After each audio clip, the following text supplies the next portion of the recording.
आदिल राजा साहब हैं जी, ये साबिक आर्मी ऑफिसर हैं। इन्होंने 2-3 ट्वीट कर दिए और वो मुझे लेकर कर दिए हैं, सलमान इकबाल को लेकर भी कर दिए। मैं आपको पढ़ के सुना देता हूं। और वो ट्वीट पढ़ने के बाद से लेकर अब तक मुझे पूरे पाकिस्तान से कॉल्स आ रही हैं, मेरे फैमिली मेंबर्स परेशान हो रहे हैं। तो एक अजीबोगरीब किस्म की सूरत हाल जो है वो पैदा कर दी जाती है, देखी जाएगी जो होगी। लेकिन मैं आपको ये पढ़ के सुना देता हूं। एक तो इन्होंने ये कहा, आदिल राजा साहब ने, कि मेरे मुसद्दका ज़राए के मुताबिक मुबैना तौर पर अरशद शरीफ शहीद के बाद अब इमरान रियाज खान के सर की कीमत अदा कर दी गई है और डर्टी हैरी की कातिल टीमें इमरान रियाज के ताक़ुब में हैं। कुछ भी नहीं बदला।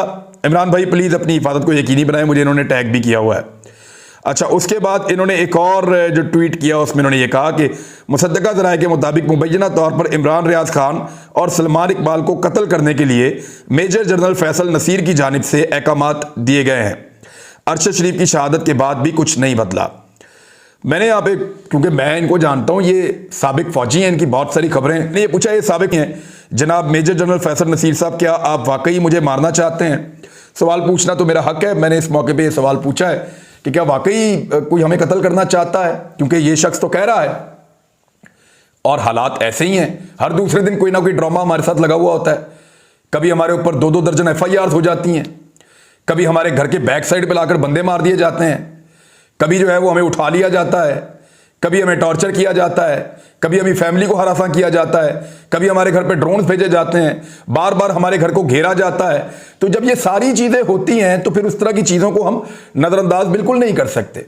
अगर कोई ये कहता है तो नज़रअंदाज नहीं कर सकते, इसीलिए फिर हम सवाल पूछते हैं, क्योंकि ये तसलसल है वाक़यात का। मैंने इसके लिए सदर पाकिस्तान को, जो चीफ जस्टिस ऑफ पाकिस्तान है उनको, और आलमी इदारों के लिए मैंने बाकायदा लेटर्स लिखे हैं। आज इंशाल्लाह वो लेटर्स भी हम सबको भिजवा देंगे।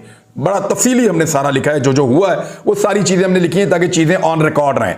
सीनियर सहाफ़ियों ने मेरे से रब्ता किया और उन्होंने कहा जी बिल्कुल आप हमें भी लिखें और सहाफ़ती तंजीमों को भी लिखें और सबको बताएं जो कुछ हुआ है, क्योंकि हालात पाकिस्तान में कंट्रोल से बाहर होते चले जा रहे हैं।